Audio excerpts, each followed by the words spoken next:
por favor. Oh profundidad de las riquezas, de la sabiduría y de la ciencia de Dios. Cuán insondables son sus juicios e inescrutables sus caminos. Porque ¿quién entendió la mente del Señor? ¿O quién fue su consejero? ¿O quién le dio a él primero para que le fuese recompensado? Porque de él y por él y para él son todas las cosas. A él sea la gloria por los siglos. Amén. Amén. Vamos a orar. Gracias te damos, Señor, en esta mañana. Te pedimos que tú bendigas esta iniciativa que ha tenido la iglesia de comenzar la escuela dominical. Nosotros vamos a estar impartiendo clases de teología. Te pedimos que nos ayudes y sobre todo que pongas un deseo en los hermanos de esta congregación de aprender de tu palabra. En el nombre poderoso de Jesús. Amén. Gracias te damos, Señor. Bien, hoy empezamos, hermanos, la introducción al estudio de la teología y les traje este texto de Pablo de Romanos 11 del 33 al 36. ¿Por qué? Porque si usted empieza Romanos y empieza a leerlo desde el capítulo 1, usted se da cuenta de que desde el capítulo 1 hasta el capítulo 11, usted encuentra la mejor y más sistematizada explicación de teología de toda la Biblia. No hay otro lugar en la Biblia como Romanos del 1 al 11. ¿Usted quiere aprender teología sistemática? Romanos del capítulo 1 al capítulo 11. Pero vemos al apóstol Pablo explicando Romanos, ¿verdad que sí? Como todo buen teólogo, empieza con la miseria del hombre y empieza explicando de que todos somos culpables, de que todos hemos pecado, lo mismo que el gentil, lo mismo que el judío, que todos estamos bajo el juicio de Dios, ¿verdad que sí? Y después empieza a hablar de cómo Dios, por medio de Jesucristo, nos ofrece la salvación. ¿Ya está? Ahora, esto no le hace justicia para nada a todo lo que Pablo habla en esos 11 capítulos, porque es mucho más que eso, pero yo nada más tengo un corto tiempo para dar una introducción. Ahora, cuando Pablo explica cosas ahí, por 11 capítulos, que él fue a lugares que son difíciles incluso para nosotros hoy de explicar, cuando él termina de decir todo, cuando él ha terminado con toda su exposición teológica, él rompe en un grito de alabanza. Él rompe con una expresión de adoración. Y cuando ya termina de explicarlo todo, entonces dice, qué profundas son las riquezas y la sabiduría y el conocimiento de Dios. Qué indescifrables son sus juicios e impenetrables sus caminos. Y entonces se pregunta a sí mismo, ¿quién ha conocido la mente del Señor? Es una pregunta retórica. ¿A quién y quién ha sido su consejero? ¿Quién le ha dado primero a Dios para que luego le pague? Pues todas las cosas proceden de Él, existen por Él y son para Él. A Él sea la gloria por los siglos. Amén. ¿A dónde quiero ir? La teología en Pablo lo llevó a adorar. Si invierto el pensamiento, usted no adora sin saber teología. No puede. Porque al no conocer a Dios, no sabe quién es Dios, probablemente le canta a un ídolo o probablemente adora a un ídolo, pero no a Dios. Por tanto, usted está aquí en esta clase hoy y a lo mejor se preguntó ya, ¿qué hago aquí? Bueno, aquí vas a conocer a Dios para que puedas adorarlo. ¿Ok? Y vas a decirme, ¿en serio? Yo pensé que íbamos a conocer. Bueno, eso lo vamos a ver más para adelante, pero en realidad usted está aquí para aprender quién es Dios y así poder adorarlo. ¿Verdad que sí? Ahora, la clase de hoy es una introducción. Yo los tengo a ustedes que meter en este mundo de la teología, los tengo que ubicar en tiempo y espacio. En la próxima clase vamos a entrar ya. Hoy les voy a enseñar el pollo. En la próxima clase usted va a comerlo, pero hoy solo lo va a ver. ¿Ok?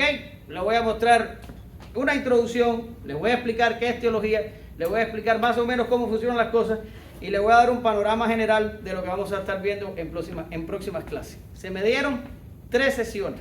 No vamos a poder terminar en 3 sesiones, es imposible.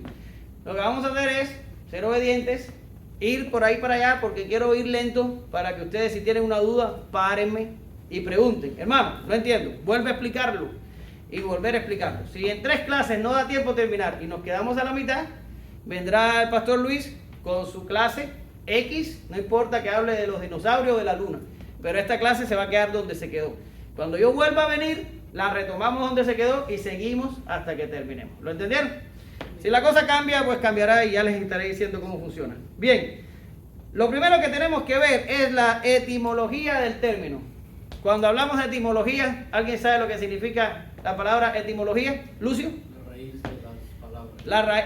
Es la parte de la filosofía y la lingüística que estudia la raíz de las palabras o el origen de las palabras. Generalmente en nuestro lenguaje teológico casi todos los términos provienen del griego, también muchos provienen del latín y algunos del hebreo.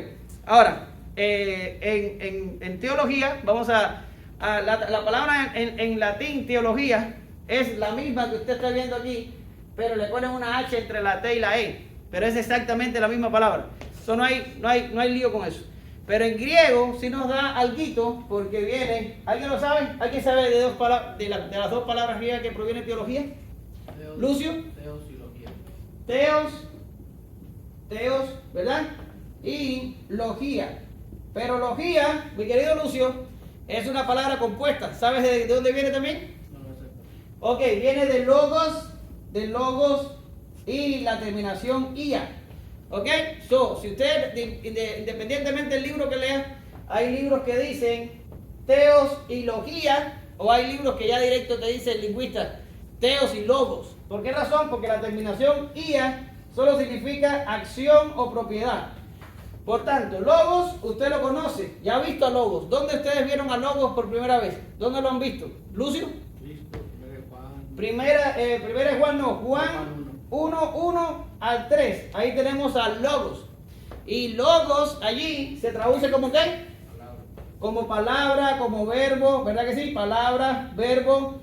Ahora, verbo con una B, verbo. Ok. Logos significa palabra, significa verbo. La terminación ia denota una acción. Y teo, ¿qué significa? Dios. Ahora, si vamos a traducir esto etimológicamente, diríamos que la teología es un tratado, discurso acerca de Dios. ¿Verdad que sí? Ahora, yo les traigo un concepto, por supuesto, más elaborado, que no se preocupe por copiarlo. Acuérdense lo que les dije al principio, les dio el número mío de teléfono para que usted me escriba la palabra clase. Y cuando lo haga, entonces yo le voy a mandar la clase esta completica a su teléfono. Como veo que están llegando nuevos, voy a ponerlo acá arriba. 786-203-5751. Y me pone la palabra clase. Y yo le voy a mandar la clase. Ahora, el concepto que le traigo de teología. Si yo lo encuentro, yo se lo digo. Lo saqué del libro de Teología Sistemática Reformada. Y dice así, y cito. La teología es, pues, una disciplina amplia e intelectual que constituye un vínculo crucial entre las doctrinas apreciadas por la Iglesia y todo el ejercicio de la piedad de este mundo. Boom. Ok, está muy bueno el concepto. Primero, llama a la teología disciplina amplia e intelectual. No la llama ciencia. Y lo quise dejar así. ¿Por qué razón? Porque hay toda una discusión acerca de si la teología la podemos llamar ciencia o si es otra cosa. ¿Por qué razón? Porque nosotros los seres humanos hacemos ciencia partiendo del método empírico. ¿Alguien sabe qué es lo que es el método empírico? El método empírico es aquel que yo someto a un sujeto a observación y por medio de la observación y la experimentación con el sujeto obtengo información. Ahora, Dios es trascendente. ¿Alguien sabe lo que significa la palabra trascendente? ¿No? Trascendente significa que Dios está por encima del universo y fuera de él. Vamos a suponer que todo lo creado es este punto que está aquí. Ahí está todo el universo, todas las galaxias, todas las cosas a ver por haber. Están en este punto, pues Dios está fuera de eso. Se llama trascendente. ¿Ok? Ahora, al ser Dios trascendente, Dios se vuelve inaccesible para mí. Yo no puedo bajarlo y decirle, voy a someterte a observación, voy a someterte a estudio, voy a someterte a experimentación por medio del método empírico para sacar mis propias conclusiones de quién es Dios, de qué es Dios y qué hace Dios. ¿Verdad que sí? Por tanto, yo carecer de un objeto para mi estudio, hay algunos que dicen que no podemos llamar a la teología ciencia. Y hay otros que dicen que sí, porque la teología no usa el método empírico, pero usa otros métodos para llegar a algo que se conoce como, y vamos a hablar de eso más adelante, la revelación de Dios, ¿verdad? Y no tenemos a Dios como objeto, pero tenemos la revelación que Él ha hecho de sí mismo. Y si le aplicamos ciertos métodos, podemos obtener información fiable para desarrollar una idea de lo que es Dios y qué hace, y qué dijo y qué quiere. Ahora, ya le digo que es una discusión muy técnica y que a nosotros no nos beneficia para nada. Por tanto, les traje el concepto de Vicky en este libro, así se llama el autor de aquí, de la Teología Sistemática Reformada, que la llama disciplina amplia e intelectual. Y yo me conformo con eso. No hace falta que diga la palabra ciencia. Y después que dice que constituye el vínculo entre las doctrinas apreciadas por la iglesia y todo el ejercicio de la piedad de este mundo. ¿Qué quiere decir? En la teología va a estudiar, ¿qué cosa? Va a estudiar doctrina, ¿verdad que sí? Y esta doctrina va a definir la práctica de la iglesia. Ahora, yo llevo 25 años en el Evangelio, 25, y desde el 2004 enseño teología. Ahora, en 25 años en la iglesia, lo que me doy cuenta es que muchas veces la práctica de las iglesias no es dominada o regida por la doctrina. De hecho, muchas de nuestras prácticas, y no estoy hablando de Cuba, estoy hablando de aquí, ¿ok? Está dominada por la cultura o regida por la cultura, y no estoy hablando de la cultura mundana, no, la cultura evangélica. Hay una cultura evangélica, ¿verdad? Traemos los conceptos de cualquier iglesia, de cualquier lugar, de cualquiera que se para y lo dice y parece buena idea. Sin embargo, cuando analizamos el trasfondo doctrinal de la práctica, nos damos cuenta que no tiene fundamento bíblico para realizarse. Ahora, ¿qué es lo que hace la teología? La teología establece la doctrina sobre la cual descansa la práctica de la iglesia. Si quieren una palabra rara, sobre la cual descansa la praxis de la iglesia. Eso sería en griego. ¿Ok? Ahora, la teología domina sobre eso. Es la que se encarga de analizar la base sobre la que descansa todo en la iglesia. ¿Ya está? Eso es la etimología de teología. En la próxima clase voy a recoger ofrenda para comprarme una pizarra. Bien, vamos a adelantarnos. Ramas de la teología. Ramas. Hágase la idea de que tenemos un árbol, ¿verdad que sí? Y el árbol tiene ramas. Y el árbol sería más o menos así. Yo no soy buen pintor, se tienen que acomodar a eso. Ahora, ramas de la teología, hay muchas. Yo les traigo las tres que a mí me interesan. Está la teología exegética. Está la teología bíblica, y está la teología sistemática. ¿Verdad que sí? Teología exegética, bíblica y sistemática. Son tres ramas de la teología, pero también hablan por ahí de teología práctica, de teología histórica y de otro tipo de teologías. Ok, a mí no me interesan ninguna de las otras. A mí me interesa la teología exegética. ¿Por qué? Porque se encarga del texto.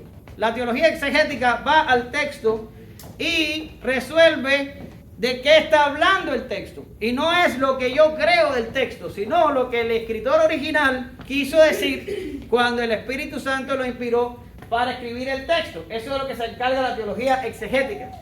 La teología bíblica es otra que me importa, porque la teología bíblica analiza la historia de la doctrina en la historia de la revelación. ¿Y por qué digo la historia de la doctrina en la historia de la revelación? Porque ninguna doctrina nos ha caído del cielo como ¡ran! Cayó. No, no cae así. Se desarrolla en el tiempo. Por ejemplo, la doctrina de la Trinidad se desarrolló por unos buenos 400, 500 años. Se pasaron los teólogos debatiendo la doctrina de la Trinidad. ¿Verdad que sí? Pero eso es historia para otro día. Y la revelación misma de la Escritura también tardó tiempo. Y algunos teólogos reconocen, y yo también, un carácter progresivo en la revelación. ¿Qué significa? Que desde Génesis hasta Apocalipsis, la revelación fue aumentando en detalle y en contenido.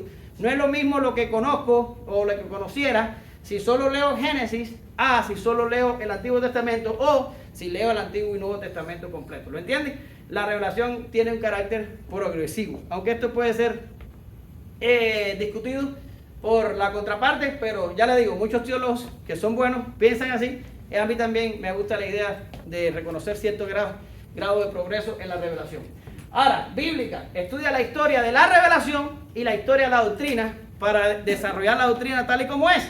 Y la teología sistemática, que es lo que yo les voy a dar a ustedes, teología sistemática, se encarga de adecuar las doctrinas con las demás doctrinas. Y esto es una cosa que jamás en la vida pasa. Se para una gente y dice, vamos a hablar hoy de, por ejemplo, una doctrina. ¿Cuál sería? Alguien que me mencione una doctrina.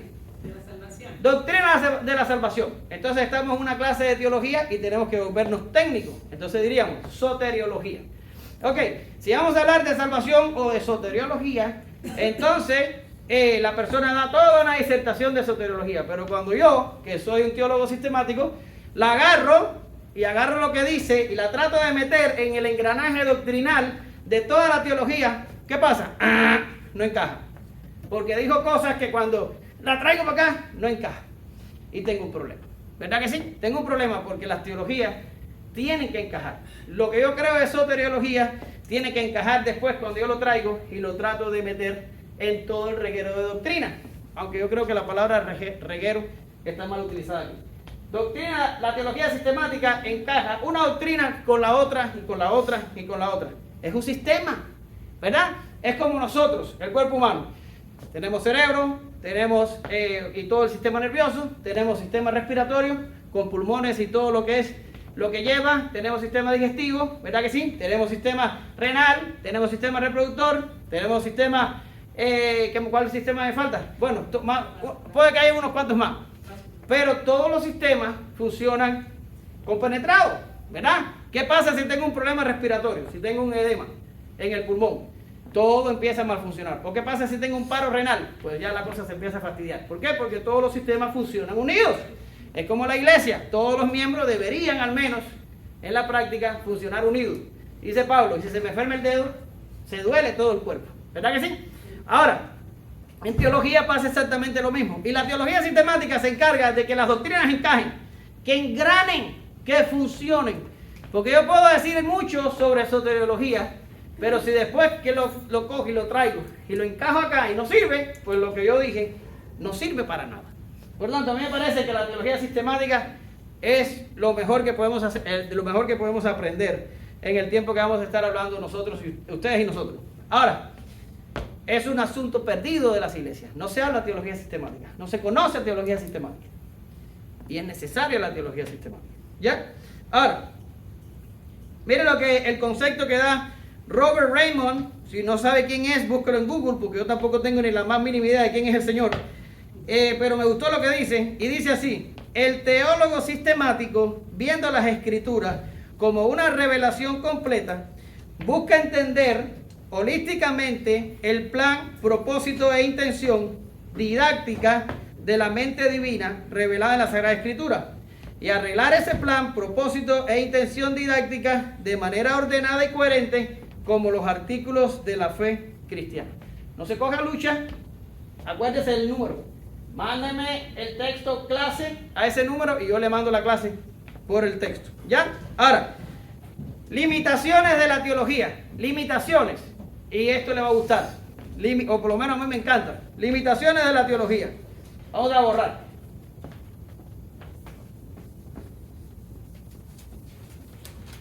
Limitaciones de la teología. Dios no puede ser conocido. Y usted va a decir, ¿en serio? ¿Ya puedo irme a la casa? Porque, ¿de qué se trata todo esto? Pero esto es real, hermano. Dios no puede ser... me faltó una palabra, es importantísima. Exhaustivamente. Dios no puede ser conocido exhaustivamente. Y se lo voy a explicar rápidamente. Nosotros normalmente estamos acostumbrados a pensar en Dios como una cosa fácil de entender. Y cuando digo cosas, lo estoy diciendo bien. No estoy ofendiendo la naturaleza de Dios por decir cosas. Ahora, fácil de entender, pero no lo es, ¿verdad?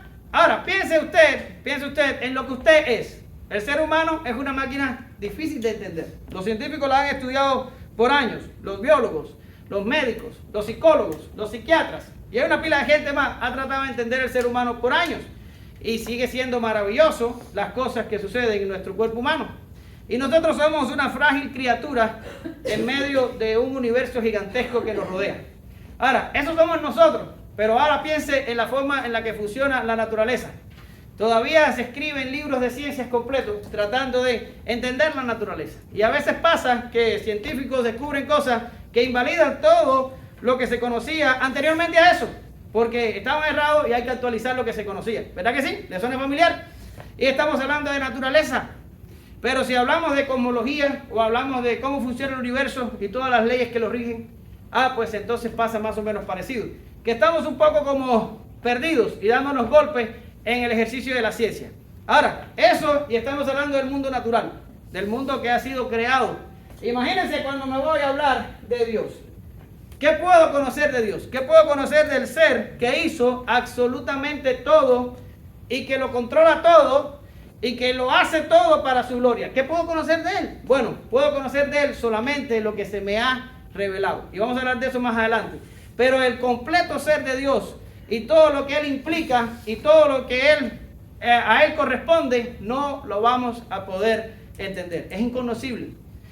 Por eso puse la palabra exhaustivamente. Porque sí lo vamos a conocer por medio de lo revelado. Vamos a hablar de eso más adelante. Pero en un punto de vista exhaustivo, que pueda pararse un ser humano y decir, yo ya lo sé todo acerca de Dios. No, hermano. Ni cuando estemos en la eternidad libres del pecado, lo vamos a poder lograr. No se puede. No podemos llegar ahí. ¿Ok? Ahora, esa es la primera limitación de la teología. La teología no puede conocer a Dios exhaustivamente. Segundo, podemos conocer a Dios en su revelación, pero aún así es incomprensible. Y esto lo dijo también Calvino. Pues Calvino se enfrentó a la revelación, a la Biblia, y dijo, ok, ya puedo conocer, no exhaustivamente a Dios, pero ya puedo conocer a Dios tal y como Él se ha autorrevelado. Puedo conocerlo ahí. Pero esto que estoy conociendo de Dios resulta que para mí es incomprensible. ¿Verdad que sí? Y usted va a decir, ¿en serio? ¿En serio? Aprendemos teología para darnos cuenta que no vamos a avanzar mucho en conocimiento, vamos a avanzar mucho en lo que desconocemos. Como dijo un filósofo de la antigüedad, solo sé que no sé nada y solo sabré cuando sepa que no sé nada. Usted va a estar en estas clases para que aprenda que no sabemos nada. Porque cuando usted crea que sabe algo de la salvación, siempre va a haber un elemento de misterio que se va a ocultar de nuestra frágil intelectualidad. Y si usted se pone a hablar de escatología, igual. Y si usted se pone a hablar de amartiología, que es la doctrina del pecado, igual. Y si usted se pone a hablar de Trinidad, y espero ansiosamente el día en que podamos hablar de Trinidad usted y yo, usted se va a dar cuenta que no va a poder comprender nada. ¿Verdad que sí? Pero así es Dios, y así tiene que ser Dios. No podía ser de otra manera. Tercer limitación de la... ahora dijimos que es incomprensible. ¿Ok? Y vamos. Dice, la tercera limitación. Aún nuestro lenguaje es limitado a la hora de hablar de Dios. Y esto es importante también. ¿Por qué razón? Porque nuestro lenguaje es un lenguaje natural. Es del hombre. Es un lenguaje del hombre. Con el lenguaje del hombre nos toca hablar de Dios, ¿verdad? Hay una canción por ahí que dice que buscó entre papeles, libros y diccionarios palabras para plasmar una canción. Y dice, y la cantante termina diciendo, no hay manera de encontrar palabras para describir lo que eres. ¿Has oído la canción? No, no puede ser posible. Lo intentaron los filósofos, no pudieron. Lo intentaron los teólogos por años, no pueden. Porque nuestro Dios es demasiado maravilloso.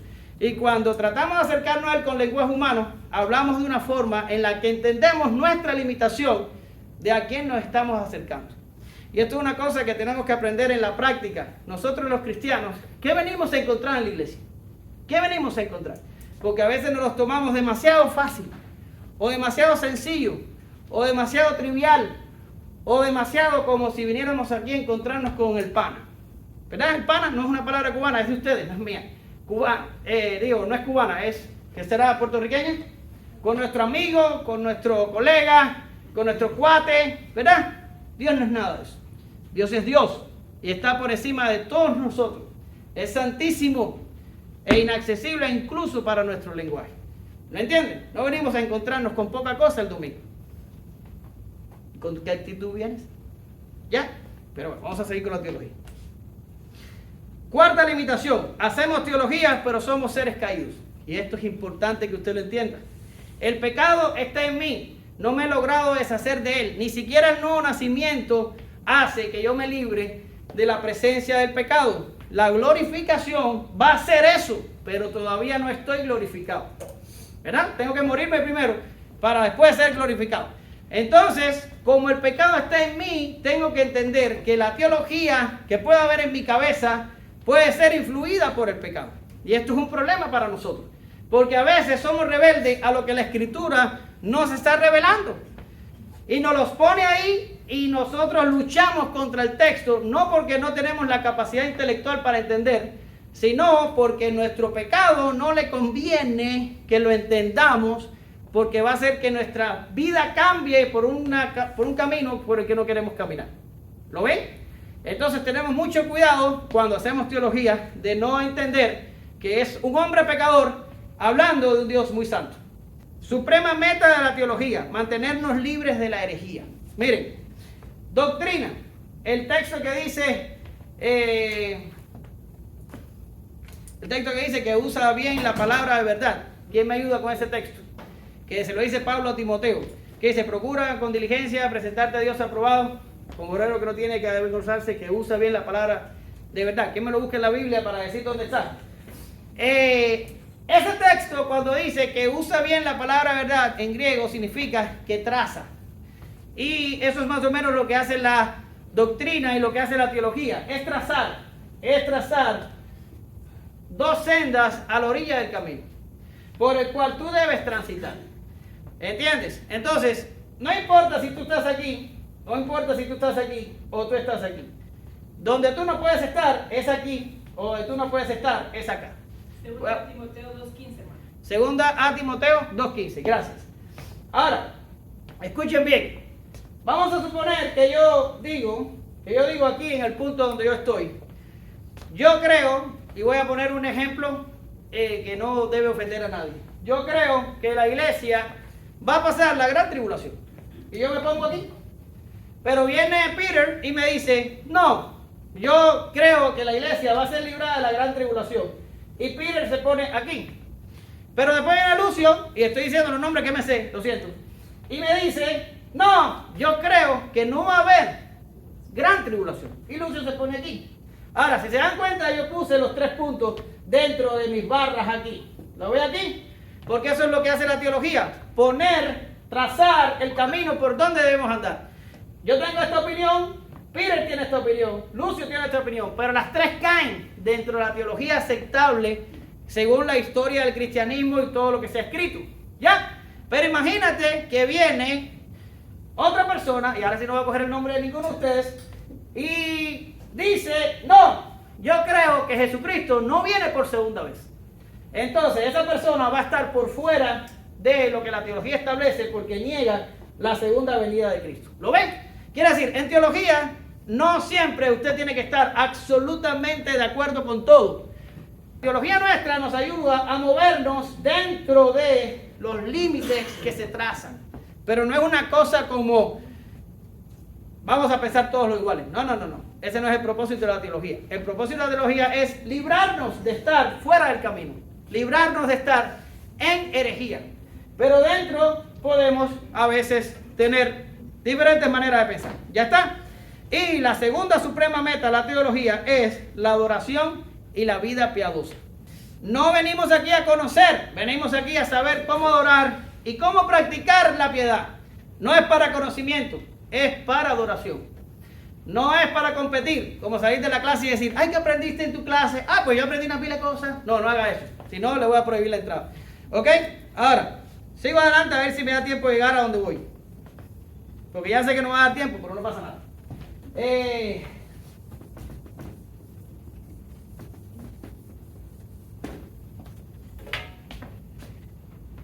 Esto fue una introducción de lo que es teología. ¿Ya? Ahora, nosotros, lo que queda de estas 3 clases, vamos a hablar de teología propia.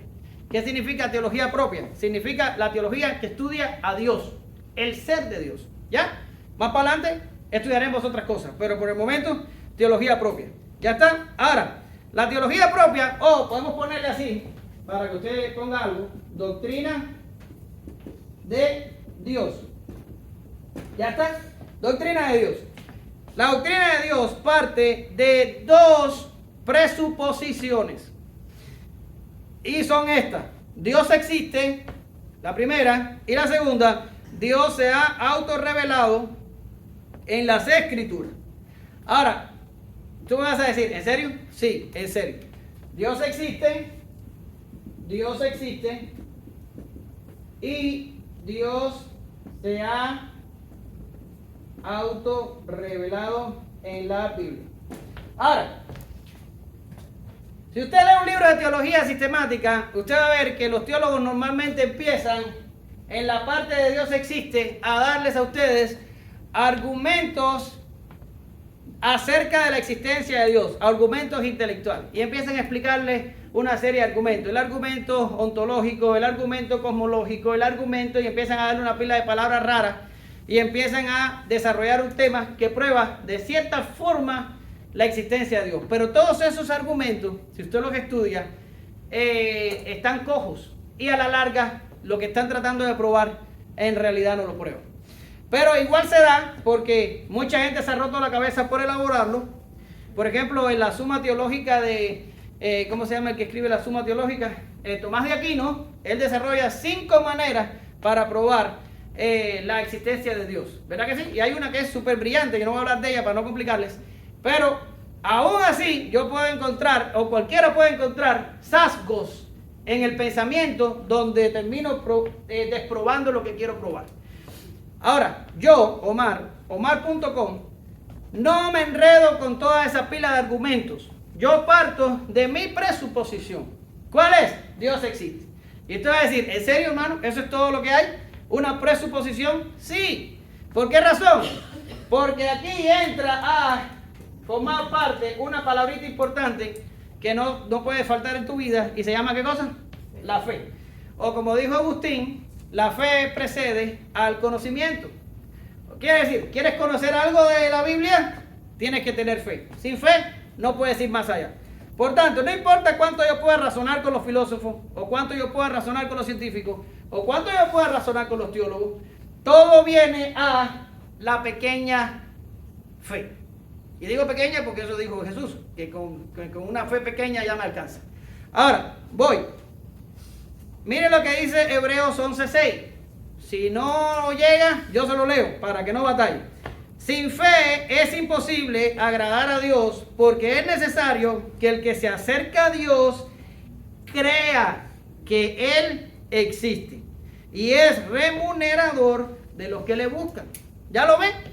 Por tanto, ahí mismo el texto está diciendo que yo necesito de la fe para creer en Dios. Todos los demás argumentos son totalmente innecesarios. Por ejemplo, los biblistas les encanta entrar, ya no me acabó el tiempo de la clase.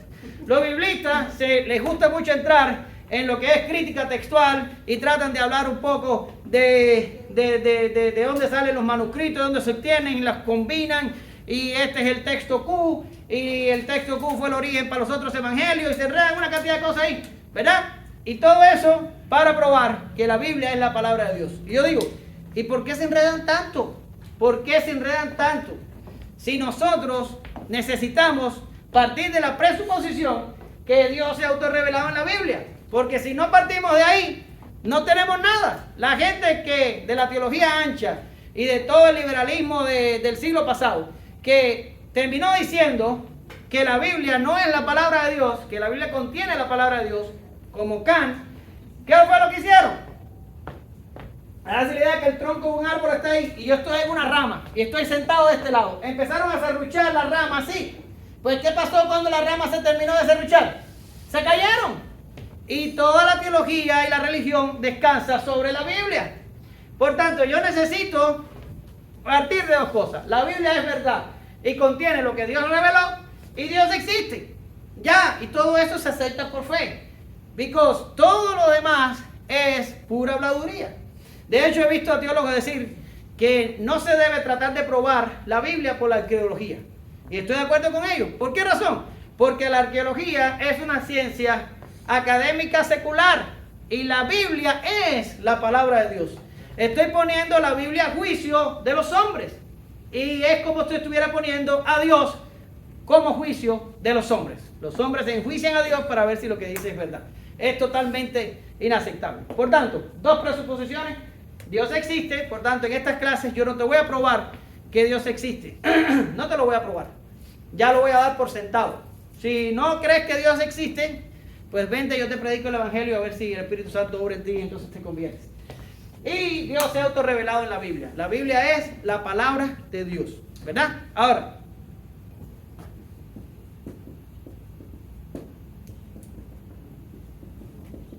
y partimos de la unidad de Dios. Tiene dos esferas: la singularidad y la simplicidad. Ya, yo se las puse ahí en el estudio. Una se llama Unitas Singularitatis y la otra se llama Unitas Simplicitatis. Así son. Ahora, la unidad de Dios es importante plasmarla o establecerla. Yo sé, en 5 minutos termino. Que es importante antes de yo empezar a hablar de perfecciones. Y lo va a entender después, la clase que viene. Tenía que entenderla ahora, pero no más tiempo. La singularidad de Dios dice dos cosas. Dice que Dios es numéricamente uno. Yo le doy dos textos en la clase, la Shema y le doy otro más. Dios es numéricamente uno. Eso significa singularidad.